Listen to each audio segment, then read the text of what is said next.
أن تنظر في جوالك هل يظهر صحيحا. لقد استمر درسنا في الأسبوع الماضي، ذكرنا لكم طريقة القراءة والمطالعة وكم هي أقسام القراءة وكيف تستفيد من الكتاب المسموع، ما هي طريقته، كيف تأخذ التعابير وكيف تكتب مقالة وما هي مراحل كتابة المقالة. بينا هذه الأمور بالتفصيل الحمد لله. والآن نحن من يومنا هذا سنتدرب على استعمال التعابير الرائعة وانتخابها، وعلى استعمال الأساليب العربية. هذا الصوت مردد، المشكلة موجودة. فعلى استعمال الأساليب، يعني هناك أسلوب الفرح وأسلوب الحزن، أسلوب التعجب، أساليب مختلفة. كيف نستعمل هذه الأساليب؟ يعني حينما تكون مسرورا جدا فكيف تعبر عن فرحك وعن بهجتك؟ الموجودة عندنا هي أساليب عجمية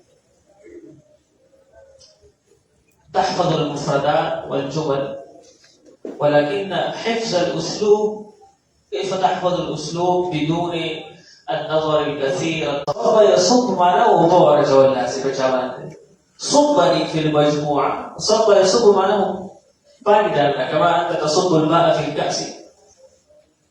وبالمناسبة الكأس مؤنث، تعرفوا كلمة الكأس مؤنث ولكنها تستخدم عندنا مذكرا، فهذه مؤنث. لا تقل هذا الكأس كبير، هذا غلط. هذه الكأس كبيرة، هذه هي الكأس الأولى، الكأس الثانية، الكأس العالمية والكب. الكأس العالمي، هذا غلط. الكأس العالمية، لأن هذه الكلمة مؤنث في القرآن الكريم. ويشربون من كأس كان مزاجها كافورا. مزاجها الضمير راجع إلى الكأس، والكأس مؤنث. ويشربون من كأس كان مزاجها. فعلمتم أن هذه الكلمة هي مؤنث. فكيف نحن إن شاء الله سنستخدم الأساليب المختلفة ونتدرب عليها؟ هذا كتاب التعابير الشائعة للدكتور سويفي فتح، وهو من المعلمين الكبار للغة العربية في العرب. هو عربي ليس عجميا. هو رتب هذا الكتاب أمامكم، وفيه أساليب مختلفة يمكن لكم استعمالها. اليوم عندنا تعابير الفرح والاطمئنان، حينما تكون فرحا ومسرورا ومطمئنا. ذهب العلم كله.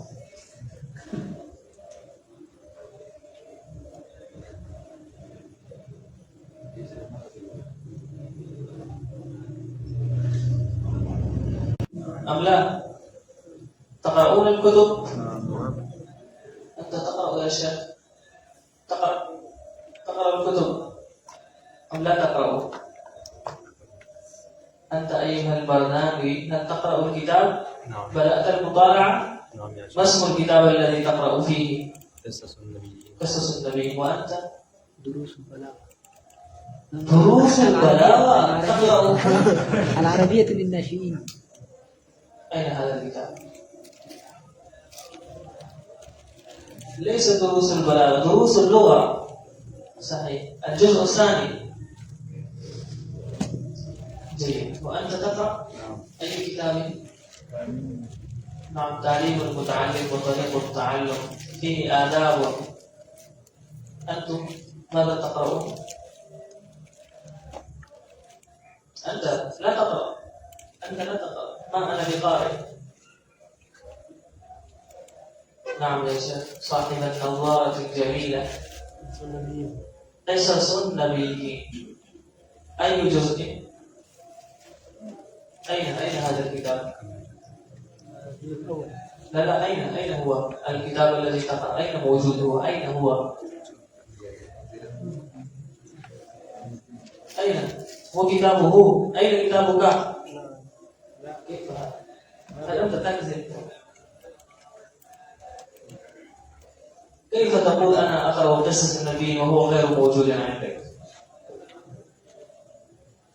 كيف قرأت؟ الوقت الأخرى. هذا أخذ منك هذا الكتاب ليقرأه؟ نعم يا شيخ. متى أخذ؟ أن تشهد بالزور والكذب. أنت تعرف ما هو عقاب شهادة الزور؟ صلاة المغرب. قبل سنة ماشي. فقط جيد. وأنت أنت غير القلنسوة كل يوم قلنسوة جميلة. أنت حكيم. أنت ابن الحكيم. أنت لماذا تضع هذه القلنسوة الحكيمية على رأسك؟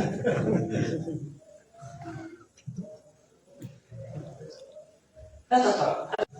لقد مر ثلث وبقي ثلثان. نعم هذا الأخ ماذا تقرأ؟ دروس اللغة العربية. أين؟ عنده دروس اللغة للصغار للأطفال. ماذا وجدت فيه؟ أنا أيضا صغير. هذا أيضا صغير بالعربية. نعم هذا تقرأ. أين؟ هذا لك أم لرجل آخر؟ ماذا؟ لا تعرف لمن هذا الكتاب. ماذا يريد أن يقول؟ أين الكتاب الذي تقرأ فيه؟ هذا لك. لنا كتاب واحد يقول لنا إما له وإما لك. فلمن هذا الكتاب؟ كتاب واحد يقول هذا كتاب واحد وهو نصف لي ونصف لك. النصف الأول لك والنصف الثاني. إن شاء الله كتاب واحد نصف لي ونصف لك.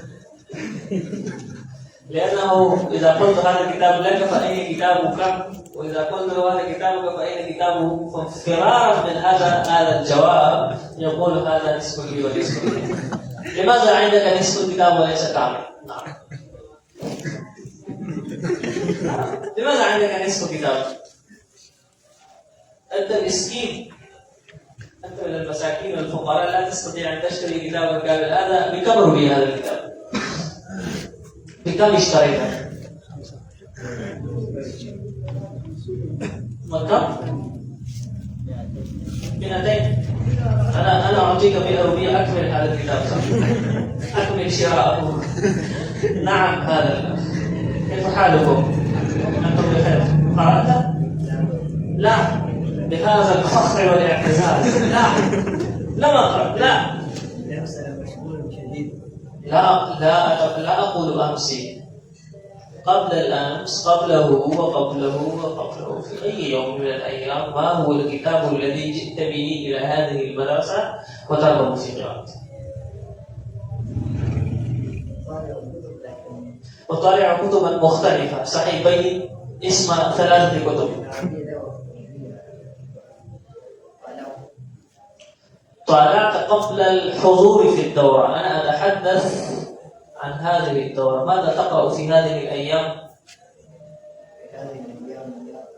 لماذا لا تقرأ؟ أنا قلت لكم واجب عليكم أن تقرأوا كل يوم صفحة على الأقل، وإلا ف50 صفحة 100 صفحة. ماذا تفعلون 24 ساعة؟ ماذا تفعلون؟ بعد الآن لا الآن. طيب تعابير الفرح والسرور والاطمئنان. أنا سعيد جدا. أنا سعيد جدا. मैं बहुत खुश हूँ. هذا هو التعبير الأول وهو سهل. لماذا؟ أنا سعيد جدا بشراء الجوال. أنا سعيد جدا. نعم، كل واحد يجعل جملة اللفظ. أنا سعيد جدا نعم، أنا سعيد جدا بدورة اللغة العربية ما شاء الله. نعم، أنا سعيد جدا بقدومكم. أنا سعيد جدا بقدومكم. هذا أحسن. نعم، أنت؟ أنا سعيد جدا بقراءة القرآن. أنا لا. نعم، أنا سعيد جدا بلقائكم. أنا سعيد جدا بلقائكم. أنا سعيد جدا. نعم أيها البردانوي. أنا سعيد جدا بزيارة. أنا سعيد جدا بما قرأت من الكتاب. أنا سعيد جدا بزيارتك. أنا سعيد جدا بزيارتك. نعم. سعيد جدا بالعلوم الإسلامية. ما معنى هذا؟ بالعلوم الإسلامية. نعم. أنا سعيد جدا بالدراسة. هل تريد أن أسمع أم لا تريد؟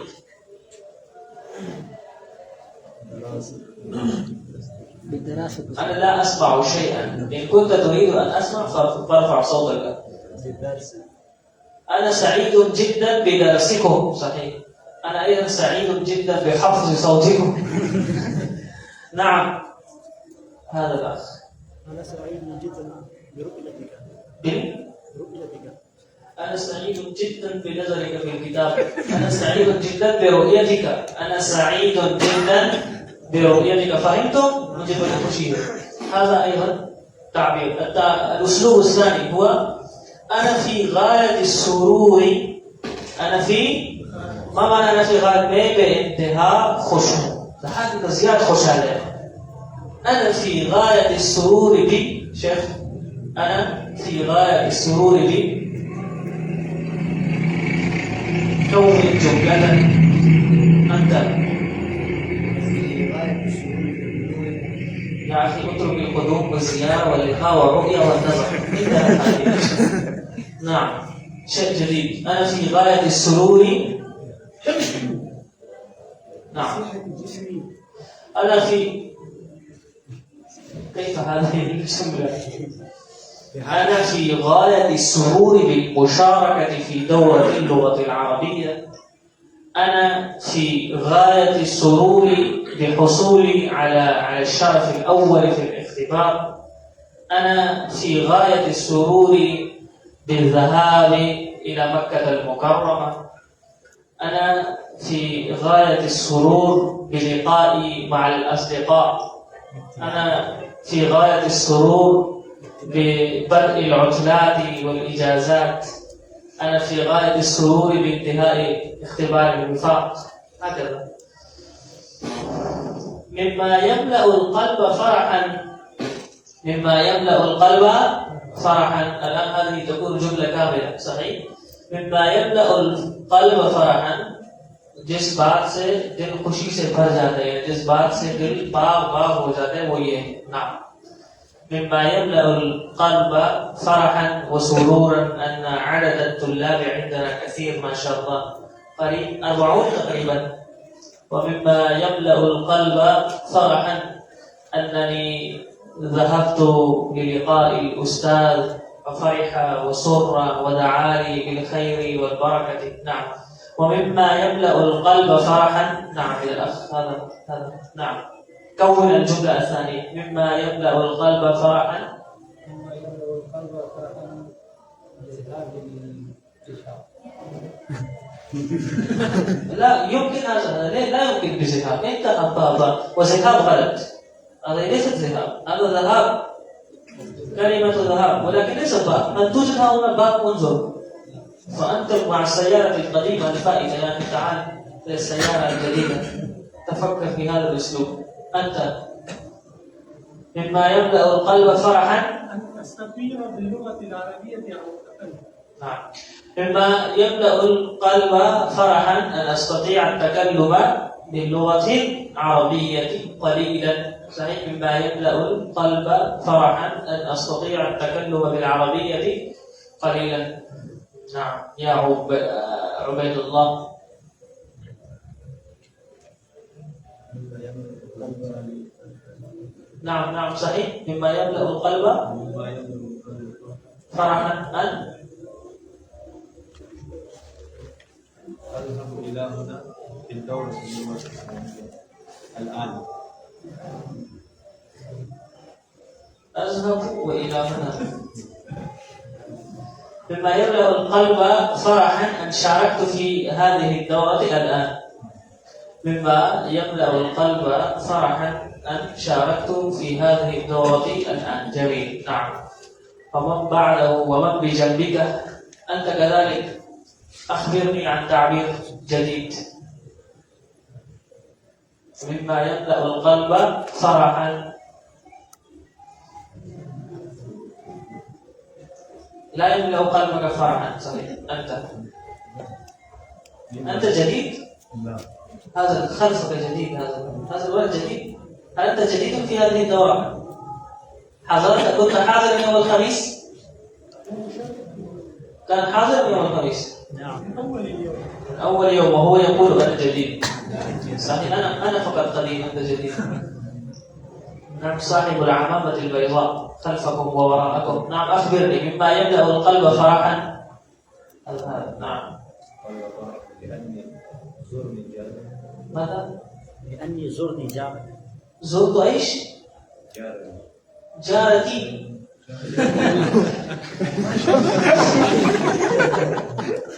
يقول مما يملأ القلب فرحا أن زرت جارتي. لا جارني لا يوجد في اللغة العربية. جارتي موجود. جارني أي شيء. نعم. إن كان فعل من جار يزور جاره هو شيء آخر، لكنه يقول مما يملأ القلب فرحا أن زرت جارتي. زرتها في العطلات. كنت مشغولا في الدرس طوال السنة. ما شاء الله. بارك الله في هذه الزيارة الكريمة. طيب. التعبير إنه لمن دواعي سروري मेरे इंतहाई खुशी की बात है कि إنه لمن دواعي سروري أن شارك في حفلتنا الشيخ فلان مثلا. أي كان، سواء كان شيخ القرآن أو كان شيخ السياسة. صحيح. أن شارك. إنه لمن دواعي سروري أن أكون بينكم. إنه لمن دواعي سروري أن أخطب أمامكم. إنه لمن دواعي سروري أن أتلو أمامكم شيئا من القرآن الكريم. إنه من دواعي سرورنا وبهجتنا أن الشيخ محمد تقي العثماني زار مدرستنا وشارك في حفلتنا ودعا لنا بالخير والبركة. إنه من دواعي سرورنا أن مدرستنا بدأت تتقدم وتزدهر وتشتهر في مجال تعليم اللغة العربية وتعلمها. إنه لمن دواعي سروري. نعم. نتقدم. كاد قلبي يطير.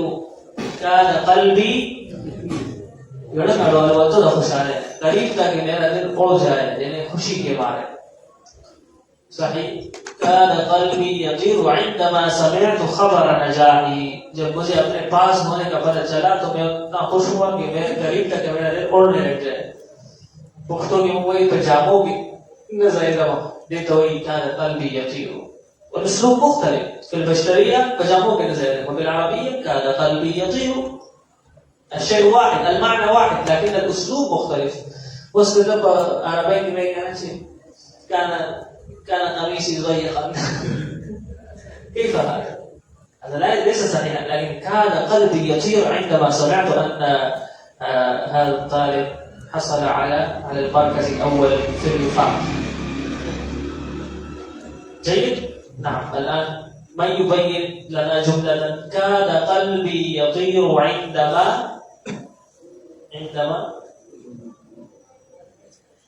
عندما أعرست من غير سبب. كان قلبي يطير عندما سمعت خبر زواجي. الله أكبر كبيرا. يقول كان قلبي يطير عندما سمعت خبر زواجي. أجمل جملة في هذه الدورة. هذه أجمل جملة. كاد قلبي يطير عندما سمعت خبر زواجي. نعم، هذا الرقم الأول، الرقم القياسي. جيد. نعم. جملة أخرى، قدموا جملة أخرى. من كاد قلبي يطير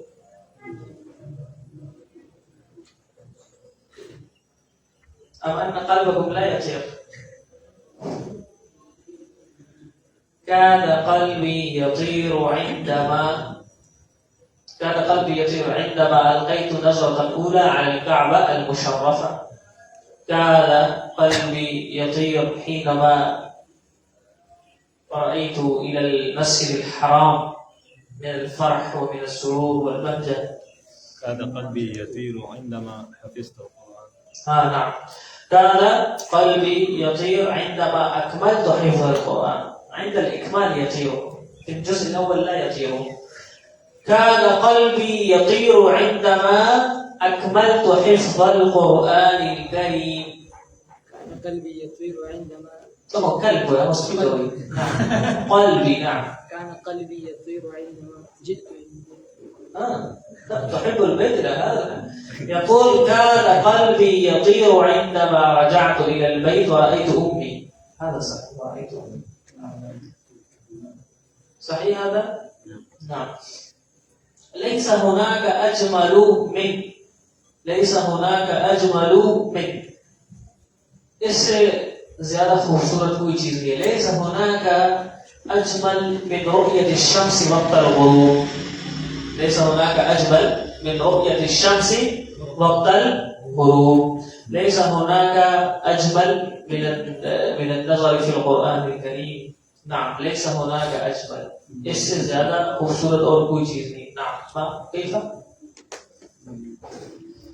ليس هناك أجمل من سماع القرآن الكريم. ليس هناك أجمل من جلوس الأسرة جميعا على العشاء. هذا شيء أجمل لصاحب الكتاب، أن يجلس أهل البيت كلهم على مائدة واحدة لتناول العشاء. ليس هناك أجمل من زوجي.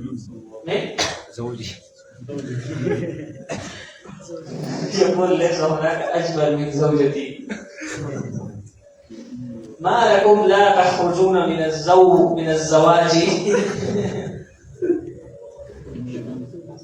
أنتم متزوجون،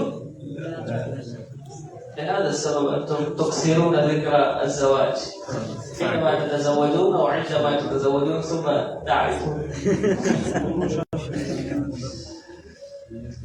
جوادة ترى بدي كذي سوق جوادة كذي خلنا كذي. سيكون قريبا إن شاء الله. نعم. كيف؟ نعم. ليس هناك أجمل مني. منك. ليس هناك أجمل منك. نعم. وأحسن. نعم. الجملة انتهى. نعم. فانشرح له صدري. دعنا وتزوجه. سمعت القرآن فانشرح له صدري. من القرآن سنة ندرك السكون بلا، ندرك اطمئنان بلا. سمعت القرآن فانشرح له صدري. نعم. كعبة فانشرح لها صدري. نعم. فانشرح له صدري. رأيت والدي. نعم. رأيت أمي فانشرح لها صدري. نعم. إنما رأيت حبيبي فانشرح له. هل عندك حبيب؟ سأكون. نعم. كان يجب عليك أن تقول هذا هناك فوق. ومن دواعي سروري أن رأيت حبيبي. هنا سمعت القرآن فانشرح له صدري. رأيت الشقة فانشرح لها صدري. كلمة الحق ينشرح لها صدري. نعم.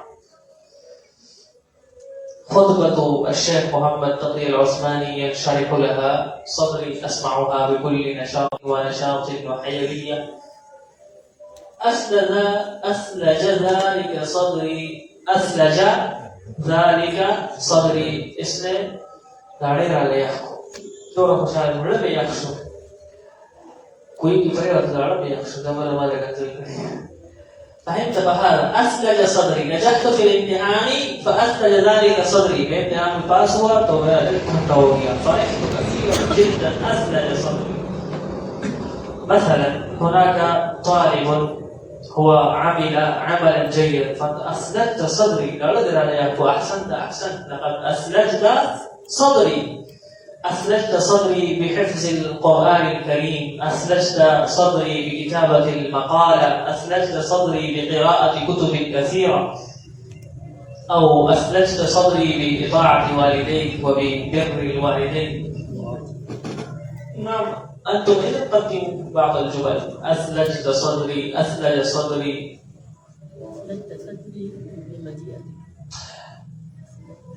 يا أخي أخرج من المجيء والزيارة واللقاء والنظر والرؤية. أثلجت صدري باستماع خبر الغيب. أثلجت صدري بإسماع خبر العيب، صحيح. أثلجت صدري بإخباري عن بدء العجلة أو عن بدء الإجازات. أثلج صدري أثلجت صدري بسماع الطعام.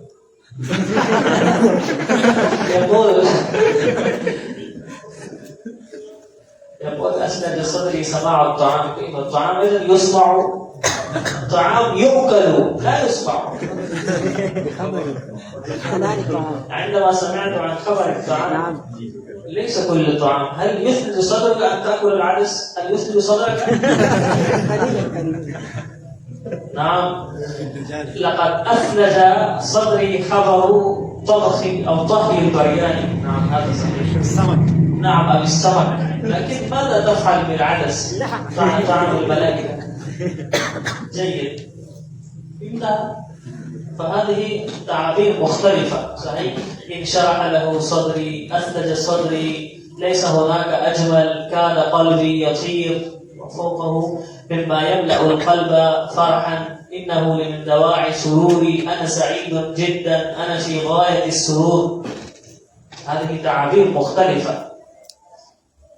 فلا تقولوا بعد ذلك فرحت كثيرا، ليس خسارة، هذه موجودة عندنا. انشرح صدري، كاد قلبي يطير، ليس هناك أجمل مما يملأ القلب فرحا وسرورا، إنه لمن دواعي سروري. فرحت بموت خشوع، كثير فرحت، أنا فرحت كثيرا أو كنت في غاية السرور. لما جئت إلى المدرسة كنت في غاية السرور. هكذا. الحمد لله، فرغنا. إن شاء الله نقرأ غدا الأساليب الأخرى. الآن نقرأ الحوار. هل كتبتم عندكم هذه الأساليب؟ نعم. كتبتم في الكراسات؟ نعم. اكتبوا هذه الأساليب والتعابير، وحاولوا أن تجعلوا من كل تعبير 3 على الأقل. اليوم عندنا حوار حول الجوال، وهو حوار ممتع جدا.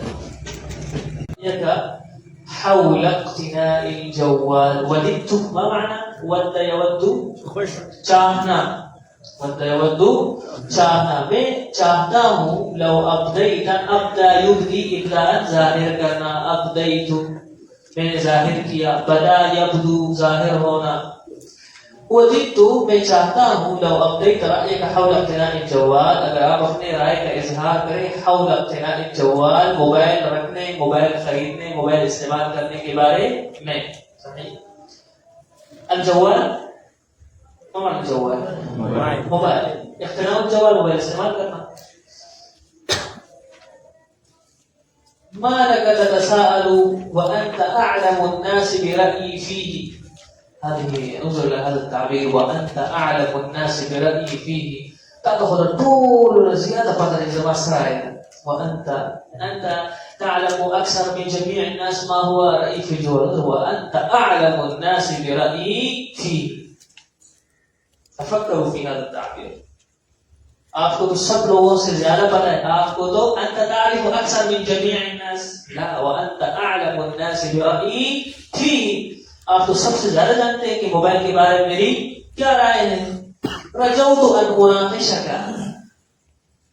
मैं चाहता हूँ कि आपके साथ बहस व मुबाहसा करो। अन्निकाश, बहस व मुबाहसा करना। फीमा तरा, आपकी राय के बारे में, जो आपकी राय आप रखते हैं, उसके बारे में मैं आपके साथ निकाश करूं। अल्लक तर्जिउ अन रअयिका, शायद आप अपनी राय से रुजू कर लें। क़ब्ल अन नब्दा अल कलाम, बात शुरू करने से पहले, क़ब्ल बिदायत अल कलाम, क़ब्ल अन नब्दा अल कलाम मन तअनीहि बिइत्तिखाज़ अल जवाल, आपकी कौन मुराद है मोबाइल इस्तेमाल करने के बारे में? कौन मोबाइल इस्तेमाल करे? तालिब इल्म, उस्ताद, आम लोग, कौन? मन तानी, कौन मुराद है आपकी? आनी तलबत अल-इल्म वल उलमा यत्तखिज़ू जवालन, उलमा के बारे में भी राय है कि अगर वो मोबाइल रखे तो कोई हर्ज नहीं है। अला अरा बअसन फी अन यत्तखिज़ू जवालन, कि वो अपने पास मोबाइल रखे। वअम्मा तालिबुल इल्म फलैस लहू अन यस्तहिब जवालन अलबत्ता, लेकिन तालिब इल्म को अपने पास कभी भी मोबाइल नहीं रखना चाहिए। इस्तहब यस्तहिब, अपने पास रखना। इस्तहबतु सही, फलैस लहू अन यस्तहिब जवालन, को अपने पास मोबाइल रखे। या अखी मा लक मुतशद्दिदन, भाई आप क्यों इतने मुतशद्दिद हैं? के साथ साथ चले, तो जमाने का कल्चर है, सकाफत है, वाक़ई भाई वाकई वो साथ साथ चले। अल-असरा, जमाने के, क्या आप नहीं चाहते कि तालिब इल्म जमाने के सकाफत के साथ साथ चले? ला यारिफु शैअन, वयहक, هذه جملة فقط للتشديد في الكلام، ليس المراد هو المعنى اللغوي التباشر، ليس معناه تباشر يتباوض، بس هذا الكلام. ويحك. ومن قال أن مواكبة التطور ومسايرته منوطة بالزمانه की तरक्की का साथ चलना ये मौकूफ है मोबाइल इस्तेमाल करने पर। قال منوطة موقوف है, هذا منوط بكذا يصبح موقوف है। نحن نقول بأردي इसका दार व मदार इस पर है, هذا منوط بكذا। ويحك. ومن قال أن مواكبة التطور तरक्की, लक़द ततव्वरत कसीरन, आपने बड़ी तरक्की की है। अल-मुसायरा, अल-मुवाकबा, साथ साथ चलना, जमाने के साथ चलना। हल यक्फी हज़ा व तुरद्दिदूनहा मअ। वदिद्त लौ अब्दैत रअयक हौल इक़्तिनाइल जवाल, وَدِدْتُ لَوْ أَبْدَيْتَ رَأْيَكَ حَوْلَ اقْتِنَاءِ الْجَوَالِ. والآن ليس قرأه خطأ، ينظرون ويسمعون. اسمعوا كيف أقرأ. وددت لو أبديت رأيك حول اقتناء الجوال. وَدِدْتُ لَوْ أَبْدَيْتَ رَأْيَكَ حَوْلَ اقْتِنَاءِ الْجَوَالِ. لماذا الجوال ولماذا لماذا تقفون؟ لا تقفون. وددت لو أبديت رأيك حول اقتنائه، لماذا أي اقتناء؟ هذا احذف الهمزة. وددت لو أبديت رأيك حول اقتناء الجوال. وَدِدْتُ لَوْ أَبْدَيْتَ رَأْيَكَ حَوْلَ اقْتِنَاءِ الْجَوَالِ. وددت لو أبديت رأيك حول اقتناء الجوال. ما لك تتساءل وأنت أعلم الناس برأيي فيه؟ ما لك تتساءل وأنت أعلم الناس برأيي فيه؟ ما لك تتساءل وأنت أعلم الناس برأيي فيه؟ ما لك تتساءل وأنت أعلم الناس برأيي فيه؟ ما لك تتساءل؟ نعم، ما لك تتساءل وأنت أعلم الناس برأيي فيه؟ وأنت أعلم الناس برأيي فيه. هذا أسلوب التكلم، هناك أسلوب القراءة، هناك أسلوب التكلم. في التكلم أنت تقف وقفا، ما لك تتساءل وأنت أعلم الناس برأيي فيه. صحيح؟ من قال جي؟ لا تقل جي. جي كلمة بشرية أردية فارسية أعجمية. لا أدري هل هي فارسية أم لا، لكنها أردية والبشرية. رجوت أن أناقشك فيما ترى. رجوت أن أناقشك فيما ترى. رجوت أن أناقشك فيما ترى. لعلك ترجع عن رأيك. رجوت أن أناقشك فيما ترى.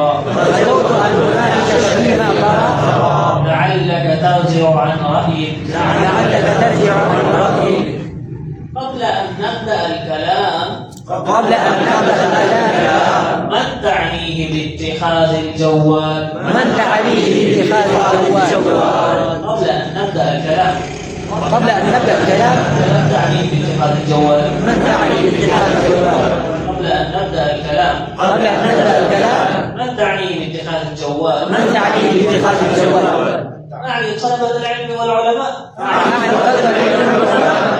طلبة العلم والعلماء أما العلماء فلا أرى بأسا في أن يتخذوا جوالا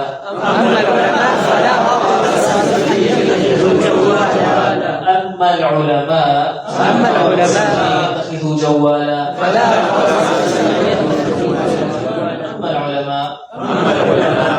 أرى بأسا في أن يتخذوا جوالا أما طالب العلم يصطحب جوالا البتة وأما طالب العلم فليس له أن يصطحب جوالا البتة يا أخي ما لك متشددا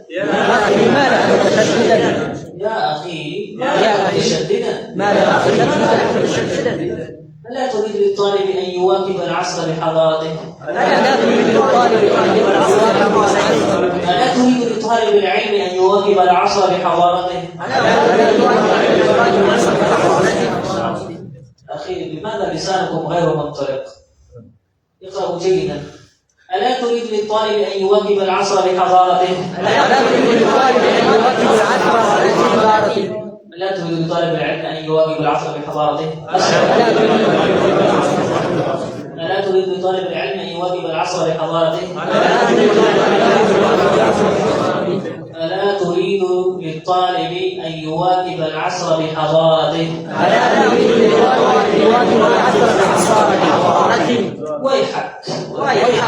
ويحك ومن قال أن مواكبة التطور ومسايرته منوطة باتخاذ الجوال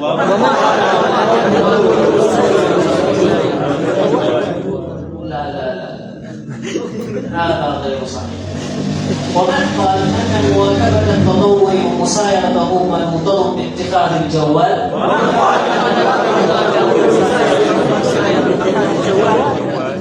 ومن قال أن مواكبة التطور ومسايرته منوطة باتخاذ الجوال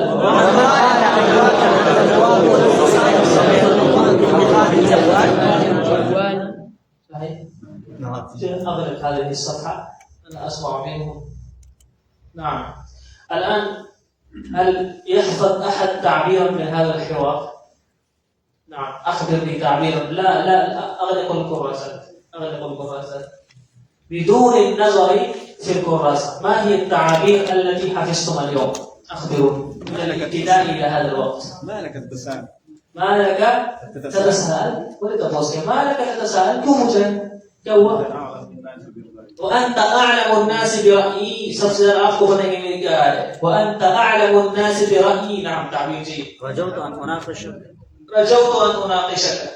نعم بسان بيس وباسك صحيح. ماذا؟ أعني طلبة العلم والعلماء. ماذا تعنيه باتخاذ الجوال؟ نعم ماذا تعنيه باتخاذ الجوال؟ باتخاذكم العجلة. نعم لبوا الكلام. ويحك. نعم ويحك. جيد. ما لك متشدد؟ ما لك متشددا؟ تقول التشدد وليه؟ ما لك متشددا؟ نعم التشدد يقال. نعم ألا تريد لطالب العلم أن يواكب العصر بحضارته؟ جيد. نعم من الصباح لقد حفظتم تعابير كثيرة من دواعي سرور أن زارنا أبونا في بيتنا بعد مضي وقت طويل أو فترة طويلة. نعم ما هو الوقت الآن؟ الساعة 10.